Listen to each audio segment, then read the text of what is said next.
出差半年回来，妻子一见面便扑上来提出想要个孩子。这一突如其来的请求却让我心生疑虑，她是不是已经怀有身孕？该不会是想让我接盘吧？毕竟我长期在外，她若将其他男子带回家中，我也无从知晓。为了验证妻子的忠诚，次日我便在家中每个角落都安装了隐蔽摄像头，随后以公司临时安排出差为由，住进了我家对面的酒店，通过手机屏幕监视家中的动态。连续3天，妻子的行为都和平时一样，直至第4日，她精心打扮后开心地出门，我当即怀疑她是要去私会，于是我通过手机摄像头的放大功能，紧紧盯着小区大门。不多时，我便看到她的身影出现，我悄然尾随，最终却见她步入菜市场，心中顿时一松，看来可能是我冤枉妻子。1小时后，她提着满袋食材返回，我回到酒店内继续观察。画面中，她放下手中的菜，便拿起手机拨通了电话。多久能到？还有3个小时。行，明白了。是谁要来我家？我的心一下子悬了起来，盯着监控艰难地熬过3小时，敲门声终于响起，妻子欣喜地去开门，只见一个男子进入监控画面，看清那人面容的瞬间，我如遭雷击，竟是妻子公司的上司纪伯成。看着2人谈笑共餐，亲密如夫妻的模样，我只感到头脑欲裂。此刻真想冲上前将那对男女痛揍一顿，但理智压住了冲动，必须等到确凿证据。半个小时后，他们吃完饭走进卧室，准备一起休息休息。此时我虽怒火中烧，脸上却平静无波。我笑了，笑容里尽是苦涩。我拼尽一切挣钱，只为给他一个安稳的家。为了攒够20万的首付，我尝遍艰辛，终于买房结婚。可才过1年，他竟背着我做出这样的事。盯着手机里不堪的画面，我的嘴角缓缓扬起一丝冰冷的弧度。随后我退出监控，用新办的电话卡拨通了报警电话。我要报案，御景花园小区6栋703室，似乎有女性正在遭受。我听见微弱的呼救声，请你们尽快赶来，再晚恐怕有生命危险，请务必保密我的身份，我担心歹徒事后报复。挂断报警电话，我立即又拨通了媒体的电话。这里有个大新闻，御景花园小区6栋发生重大案件，请立刻赶来。不等对方多问，我便挂断电话，在车中点起一支烟。刘芳，我连自己的名声都搭上了，咱们慢慢玩。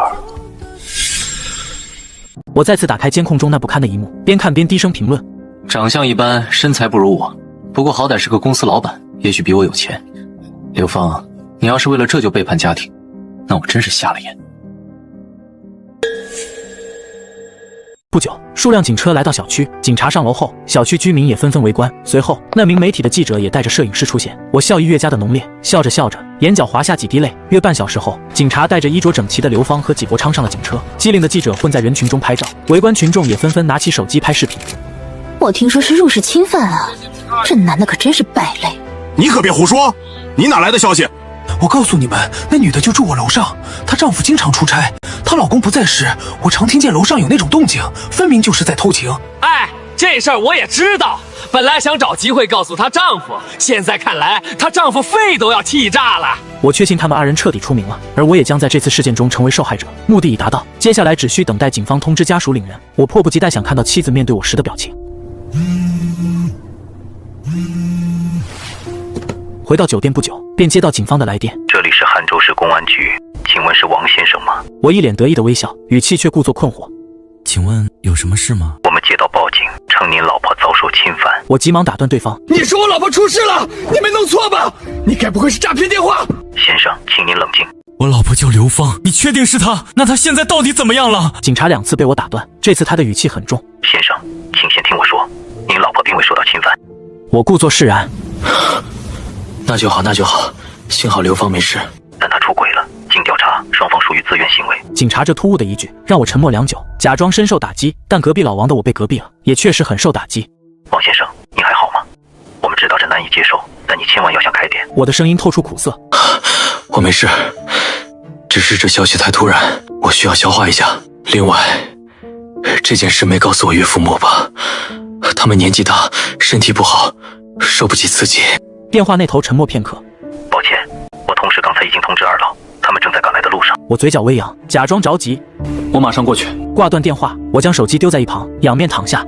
刘芳，看你怎么面对你父母。记得你父亲有心脏病吧？不知会不会被你气到。冷笑一声，我开始思考稍后该以何种态度应对。直到深夜11点，我才动身前往警局。一下车，我便装作焦急万分的样子冲进观察室，神情间压抑着怒火。刘芳眼神空洞地坐在椅上，一看到我来，她羞愧地低下头。我轻轻握住她的手，她想躲，却被我牢牢抓住。老婆，你跟我说，是我对你不够好吗？刘芳依然低着头不说话。这时电话响起，我看了一眼屏幕，爸妈打来了，你可以不愿意跟我说，但想想怎么向他们解释吧。我走到一旁接电话。什么？爸心脏病又复发了？我这就带刘芳过去。回头见刘芳还在发愣。你还愣着干嘛？走啊！你爸都进医院了，我们的事回家再说。路上，我摇下车窗，让冷风吹进我的身体，忽然问道：你是不是怀孕了？刘芳默然望着车外，仍然一言不发。如果还想继续过，就把孩子拿掉。我不相信他是我的，也不可能替别人养孩子。刘芳依旧沉默，这一连串的打击估计她一时难以承受。抵达市医院，见到在急救室外的岳母李翠花与刘芳的大伯，我快步上前，语气紧张地问道：妈，我爸怎么样了？有生命危险吗？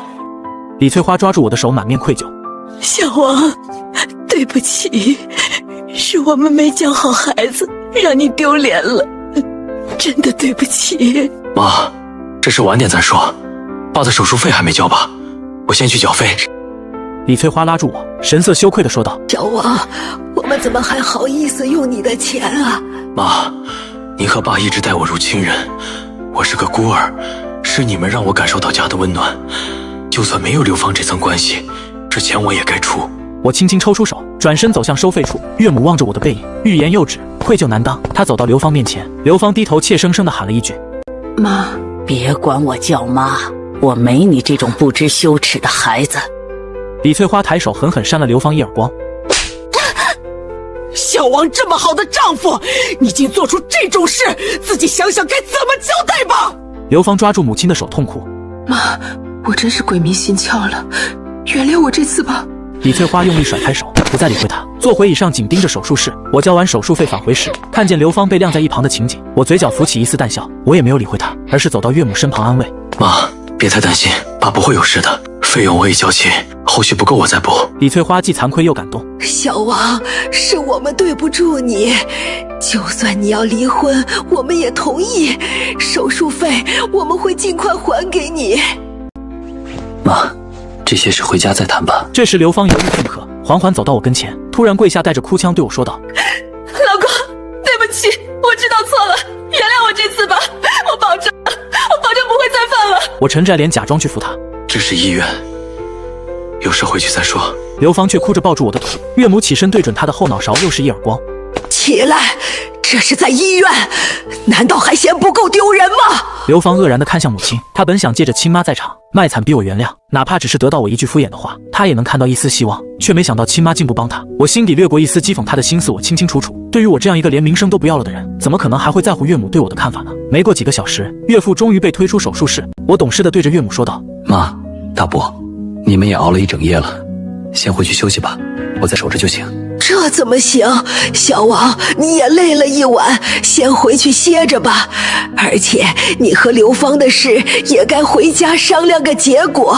说罢，我也不再推辞，跟刘芳一起离开医院。刚一到家，刘芳直接跪在我面前：老公，我错了，再也不会了。我眼中闪过一丝厌弃：是我对你不好吗？还是说是因为寂寞难耐？老公，我真的知道错了，我向你保证，再也不会发生这种事了。你的保证我还能信吗？其实这也不能全怪她，我经常出差，而她这样的女人身边自然不乏追求者，她自己也是希望有人能够深入了解她的。老公，求你再给我一次机会，我会弥补一切，我明天就辞职，全心在家照顾你，只要你能原谅我。我推开他，凝视片刻，抬手一拳挥过去。刘芳吓得紧紧闭着眼睛，随着拳头落下，却没有任何动静。原来我卸掉了力道，改成了轻抚她的脸颊，并用一副温柔的神色看着她。这么多年我都没骂过你，又怎么会舍得打你呢？刘芳再次抱住我痛哭：老公，原谅我吧，别离婚，以后我们好好过日子。看看你的表现再说吧。就这样原谅了你，我岂不是成了软蛋乌龟？刘芳闻言喜出望外，急切地抓住我的胳膊：我一定好好表现，绝不让你失望。我虽然没有明确原谅他，却也没有强硬的离婚，就是为了让他看到希望。因为我的计划还没结束，我抱起他走向卧室，却在看见那张床时停下脚步。刘芳立刻会意，急忙从我怀中下来：老公，别看了，我马上把床换掉。我没有理会他，转身走向阳台。刘芳知道我需要冷静一下，也没有追过来纠缠，她自顾自地叫人来搬走家具。只不过，即便是换了家具，我对她也没有了深入发泄的欲望。次日中午，我带着饭前往医院看望他爸妈。等我把饭菜摆放好后，他妈李翠花才皱着眉头问道：刘芳呢？他在外面，怕爸看见他情绪激动，没敢进来。他要真担心他爸，当初就不会做那么丢人的事。我只微微一笑，好像并不气恼。他们用餐时，我坐在病床旁照料老爷子，恍惚间似乎看见岳父手指微微动了一下，再定睛一看，他已经睁开双眼。我急忙关切地凑到跟前：“爸，您醒了，有没有感到哪里不舒服？”岳母与大伯闻声也围了过来。刘芳在门外抬头张望，却不敢进来。李翠花急忙问道：“老头子，感觉怎么样？难受吗？”刘华强并没有回应我们，只是板着脸扫视一圈，随即愤怒地低吟起来：“好，我的亲生女儿还不如女婿可靠，我都快死了，他看都不来看一眼。”爸，他在外面，是怕您看到他生气，不敢进来。让他赶紧滚进来。我看了眼岳母，岳母也对我点点头，我才走出病房，将刘芳拉进来。刘芳见亲爹的面色严肃，害怕地低下头，细声唤道：“爸，别叫我爸，我没你这种女儿。”刘芳扑通跪地，瞬间泪流满面。爸，知道错了，您别生气了。我不禁暗叹，他这下跪动作倒是熟练。刘华强挣扎着想起来，但实在没有力气起身，转而看向我：“小王，你替我扇他一耳光。”我怔住，一时不知如何回应。我虽然很想动手，却怀疑这是老头子在试探我。刘华强见我半天没有动静，又再次激恼我：“怎么，连打女人都不敢？你还算不算个男人？”刘华强的话像一把火，烧得我心头滚烫。我看着跪在地上瑟瑟发抖的刘芳，又看了看病床上岳父那双浑浊却锐利的眼睛，全场安静的能听见点滴落下的声音。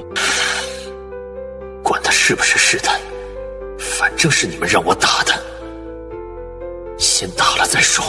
我猛然抬起手，咬牙切齿地盯着刘芳，手掌以100公里180迈的速度落下。刘芳闭上眼睛，睫毛颤抖。岳母李翠花别过脸去，大伯也叹了口气。然而我的手在空中顿了顿，最终没有落在刘芳脸上，而是轻轻拍了拍她的肩膀：“爸，我下不去手，她再错，也是我娶回家的妻子。这一巴掌打下去，我和他的情分就真的断了。”我说的诚恳，眼眶甚至微微发红。刘芳难以置信地抬头看着我，眼泪大颗大颗往下掉。岳父刘华强怔了怔，随即长叹一声，那严厉的神色终于缓和，透出几分疲惫和羞愧：“小王啊，是我们刘家对不住你。”我摇摇头，转身去倒水，背对他们的脸上却没有任何表情，同情、怜悯早在发现监控画面那一刻就烧光了。此刻我心里只有冰冷的计划和即将到来的快意。1周后，岳父出院回家休养，我以方便照顾为由，提议让二老暂时搬到我们家住。刘芳自然不敢反对，李翠花更是感动的不知如何是好。日子看似恢复了平静，我照常上班，甚至对刘芳的态度也软化了不少。她辞去了工作，如她所说，整天在家洗衣做饭，小心翼翼伺候我和她父母，晚上则睡在客房那张她迫不及待换掉的新床。我从未踏足，她以为赎罪开始了，以为只要足够卑微，时间就能冲淡一切，太天真了。我的反击才刚刚拉开序幕。我通过一些热心的匿名举报信和私下流传的小道消息，成功让纪伯昌出轨下属妻子并被警察当众带走的丑闻传遍了他所在的行业圈子。他那个小公司本就风雨飘摇，主要靠几个大客户维系，而很巧，其中最重要的一个客户的项目对接人是我大学同寝的兄弟。1周后，纪伯昌的公司丢失了最大的订单，资金链骤然紧绷。又过了3天，税务和工商部门恰好上门进行了一次非常全面的检查。纪伯昌焦头烂额，打电话求爷爷告奶奶，自然也曾试着联系刘芳，而刘芳的所有通讯早就在我的监控之下。他每次看到纪伯昌的来电都像看到毒蛇，惊慌失措的直接挂断拉黑。我看着手机里拦截下来的通话记录和短信提示，笑了笑，将其中几条关键信息截图保存。一天晚饭时，我状似无意的提起：“对了，今天听以前同事说，纪伯昌的公司好像快要倒闭了，还被人追债，好像还挺惨的。”刘芳正在盛汤的手猛地一抖，汤汁洒了出来。岳母李翠花脸色一沉，岳父刘华强更是重重放下筷子：“活该！这种道德败坏的混账东西，就该有这个下场。小王，这种人的事以后少提，脏了耳朵。”爸说的对，我只是觉得善恶终有报，时候一到，什么都跑不了。我温和地笑着，给岳父夹了一筷子菜。刘芳脸色苍白，低着头，整个晚上再没说过一句话。夜深人静，我坐在书房电脑前，登录了一个加密的云盘，里面存满了监控录像的备份、通讯记录，以及我调查到的关于纪伯昌公司财务问题的边缘材料，足够让他在行业内彻底身败名裂，甚至面临法律风险。但我没急着发出去。一击毙命固然爽快，但看着猎物慢慢陷入绝境、挣扎、绝望，不是更有趣吗？我再等，等他自己先犯下最后一个错误。我咨询了律师关于离婚和财产分割的事宜，在证据充分，我提供的监控录像虽涉及隐私，但作为出轨证据被法庭采纳的可能性很大，且女方是过错方的情况下，律师表示我几乎可以让她净身出户，但我告诉律师暂时不启动程序。我要的不仅仅是离婚。律师疑惑地看着我，我没有解释，有些惩罚法律给不了，只能我自己来。我起草了一份协议，不是离婚协议，而是一份婚内财产约定及行为保证书，里面详细列明，因刘芳严重违背夫妻忠诚义务，自愿放弃我们婚后所有共同财产，主要是那套房子的一切权利，转为由我个人单独所有。同时承诺若再有任何不忠或损害家庭利益的行为，需向我支付高额赔偿金。我把协议放在刘芳面前，签了它。刘芳看着那些条款，嘴唇颤抖。老公，这房子是我们一起攒钱付的首付，婚后也一起还贷。可首付的20万里，17万是我出的，婚后还贷的卡是我的工资卡。你的钱大部分花在了你的衣服、化妆品，还有和季伯昌约会吃饭的开销上吧？需要我帮你算算账吗？我语气平静，却像刀子一样扎人。刘芳瘫坐在椅子上，我签了，你就会原谅我吗？刘芳，你觉得你还有资格谈条件吗？签了它，证明你悔过的诚意，我们之间或许还能留下一点虚假的体面。不签，你现在就可以收拾东西离开这个家，看看你爸妈还会不会让你进门，看看身无分文、臭名远扬的你，以后怎么活。他想起了医院里父母冰冷的目光，想起了邻居背后的指指点点，想起了纪伯昌自身难保的惨状。他终于意识到，眼前这个曾经对他百依百顺的男人，早已织好了一张无处可逃的网。他拿起笔，手指抖得几乎握不住，在协议末尾签下了自己的名字，并按了手印。明天去房管局办手续。看着他如丧考妣的样子，我心底涌起一股冰冷的畅快，但这还不够。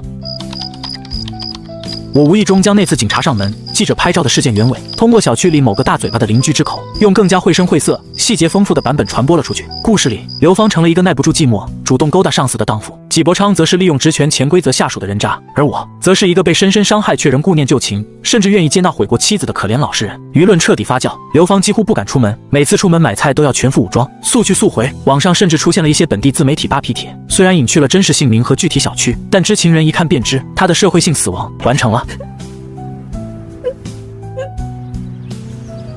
一个周末的下午，岳父母出门访友，我把刘芳叫到阳台。纪伯昌昨天又试图联系你，发短信到你的旧号码，求你看在旧情上，借他点钱渡过难关。我晃了晃我的手机，我早已将他的旧号码呼叫转移到了我这里。刘芳瞬间面无血色。我没有，我早就把他所有联系方式都拉黑了。老公，你相信我。那我相信你没回应，但你看，苍蝇不叮无缝的蛋，你留下的这个缝，总是会招惹这些肮脏的东西。我走近他，俯视着他惊恐的眼睛。你知道吗？我最近总在想，如果我们有个孩子，是不是一切都会不一样？你会不会因为母亲的责任收敛一点？刘芳眼中猛地燃起一丝极其微弱的希望，她急切地抓住我的袖子。老公，我们可以的，我们可以马上要个孩子，我会是个好妈妈的，我一定会用全部来爱我们的孩子，弥补我犯下的错。是吗？我轻轻拨开他的手，语气骤然变得冰冷刺骨。可惜我不想要了，尤其是想到你曾经可能怀过别人的野种，甚至你现在这个身体里还残留着，我都觉得恶心。刘芳，你这辈子都不配再做我孩子的母亲了，这是我们家的血脉，不能被你玷污。这句话彻底击垮了他最后一道心理防线，他瘫软在地，连哭的力气都没有了，眼神空洞，仿佛被抽走了灵魂。我要的就是这个效果，摧毁他赖以维系最后一点尊严和希望的东西。从今以后，他将活在这个我赐予他的监狱里，一个没有财产、没有尊严、没有社交、没有未来，甚至被剥夺了生育希望的空壳。而他深爱的父母将会是我最坚定的狱卒，因为他们对我的愧疚和对他不争气的愤怒。我会继续扮演那个宽宏大量却难掩伤痛的丈夫，在他父母面前维持着虚假的和谐，而他将用余下的每一天为他那短暂的欢愉支付漫长而痛苦的罚金。我转身离开阳台，留下他一个人沉浸在无尽的寒冷与绝望中。窗外阳光正好，我的嘴角终于扬起了一丝真切而快意的笑容。我以为游戏快要进入乏味的惩罚阶段，却没想到猎物自己加了一场戏。3个月后，几乎从本地商圈消失的纪伯昌居然奇迹般的复活了。传言他攀上了一个丧偶多年的外地女富商，用尽浑身之术哄得对方心花怒放，不仅注资挽救了他的公司，还利用人脉帮他拿到了2个政府边缘项目。他离婚了，付了一笔不小的代价，彻底摆脱了前妻家族。如今他开着比过去更豪华的车，出入更高档的场所，人模狗样，春风得意。这些消息像长了翅膀一样飞进我家。刘芳在厨房洗碗时，我无意间用手机外放了一条关于纪伯昌公司新项目启动的本地财经短讯。陶瓷碗盘碰撞的声音戛然而止，我从他瞬间僵直的背影和微微颤抖的手指读到了死灰复燃的愚蠢希望。狗改不了吃屎，有些人撞了南墙，想的不是回头，而是觉得墙不够硬。我放下手机，眼底一片冰寒。既然你们还想演，那就继续吧。我先是假装接到公司安排，需要频繁短期出差，每次2-3天。临走前，我会特意对刘芳说，在家照顾好爸妈，别再让我失望。眼神里带着疲惫和一丝若有若无的信任。我知道，我离开后，那套他自以为隐秘的旧手机就会响起。然而我早就动了手脚，接打电话和收到的短信都会同步到我这里。没多久，纪伯昌的号码果然一次次出现了。起初刘芳不敢接，但压抑太久的人急需一个出口。在我第3次出差的那个晚上，他颤抖着按下了接听。芳芳，我知道你受苦了，那个王八蛋是不是天天折磨你？我现在好了，有钱了，我能保护你了。离开他，跟我走吧，我们重新开始。你别骗我，我现在什么都没有了。我怎么会骗你？我现在的一切都是为了你挣的。那个黄脸婆我已经甩了，只要你来，你就是季太太。明天下午老地方见，我给你带了礼物，好好安慰你。老地方，我查了一下定位，是郊区一个以私密性著称的温泉度假酒店。真是迫不及待。我坐在家对面的酒店里，看着同步过来的通话记录和即将生成的酒店预订信息笑了，然后拨通了一个电话。李哥，上次说的关于昌达实业在河西项目上用不合格建材的举报材料，可以再加点猛料。对，我这边有他们内部人员无意透露的采购单和检测报告，一会儿发你。还有，他们季总好像生活作风还是不太检点，明天下午在云顶温泉可能又有商务洽谈，你们跑民生新闻的记者应该有兴趣吧。电话那头是我早就打点好的媒体人。纪伯昌以为靠上了富婆就能高枕无忧，他不知道那富婆的竞争对手早就想找机会把他踩下去了，而我只是恰好提供了一些关键的弹药，并好心预告了他的行踪。刘芳精心打扮，带着一种逃离牢笼的兴奋和破罐破摔的决绝，赴约了。他不知道，从他出门那一刻起，至少有3拨人在关注他。我雇的私家侦探，收了钱的八卦记者，还有纪伯昌安排的用来偷拍证据的人。纪伯昌打的算盘，我大概能猜到，玩弄、控制，或许将来还能用这些把柄要挟刘芳，甚至恶心我。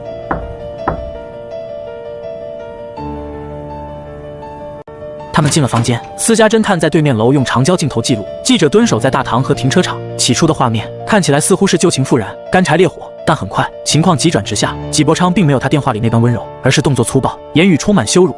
装什么清纯？你以为你还是以前那个让我心痒的小秘书吗？你不过是个被王宇玩烂了又扔不掉的货色。要不是因为你，老子之前能栽那么大跟头。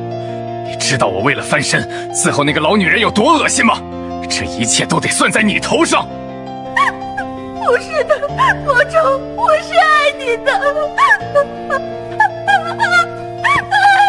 别打我！爱我的钱吧。告诉你，现在老子有钱了，但你就只配当个见不得光的玩物。听话，把我伺候舒服了，说不定赏你点零花钱。不听话，我就把这些照片视频发给你那宽宏大量的老公，还有你爸妈，让全城人都再看看你这副贱样。接下来的画面和声音不堪入目，纪伯昌将生意失败、尊严丧失的怒火全都发泄在了刘芳身上。刘芳从最初的期待到惊恐，再到绝望的麻木，仅仅用了1个下午。而我在远程观看这些实时直播时，心情平静无波，甚至有点想笑。看，这就是你背叛一切所选择的爱情和依靠。就在纪伯昌志得意满准备离开房间时，房门被敲响了。门外站着的不只是酒店保安，还有闻风而来的记者。闪光灯瞬间亮成一片，纪伯昌衣衫不整、惊慌失措的脸和刘芳蜷缩在角落、狼狈不堪的身影被清晰的定格。与此同时，网络上关于昌达实业工程质量、财务造假、纪伯昌私生活混乱的黑料全面爆发，势头之猛远超第一次。那位富婆第一时间发布了切割声明，撤资，划清界限。纪伯昌刚刚搭建起来的纸牌屋，在1天之内轰然倒塌，比上次更彻底，永无翻身之日。刘芳就像夹着尾巴一样溜回家的，脸上有遮不住的淤青，眼神涣散，精神恍惚。纪伯昌的羞辱、殴打，事发的惊恐，网络的2次曝光，彻底击碎了他。岳父母已经从手机推送的本地新闻里看到了那打了马赛克却依然能认出是自己女儿的重磅爆料，家里气压低的可怕。刘芳一进门，岳父刘华强猛地站起，捂住胸口，脸色紫红，一句话没说出来，直接晕倒在地。老头子。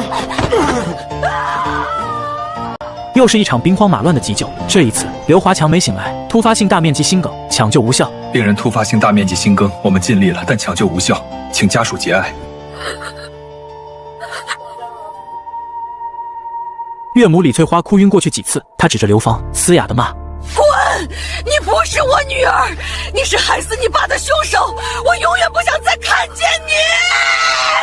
刘芳被彻底赶出了家门，无论是他父母的家，还是法律上已完全属于我的家，他身无分文，名声恶臭，精神已经处于崩溃边缘。而我在整个过程中扮演了一个遭遇妻子再次背叛，又承受岳父去世打击的悲情角色。我妥善料理了岳父的后事，安慰着悲痛欲绝的岳母。他坚持搬回了老房子，对刘芳的惨状表现出一种冰冷的、不再有任何波澜的漠然。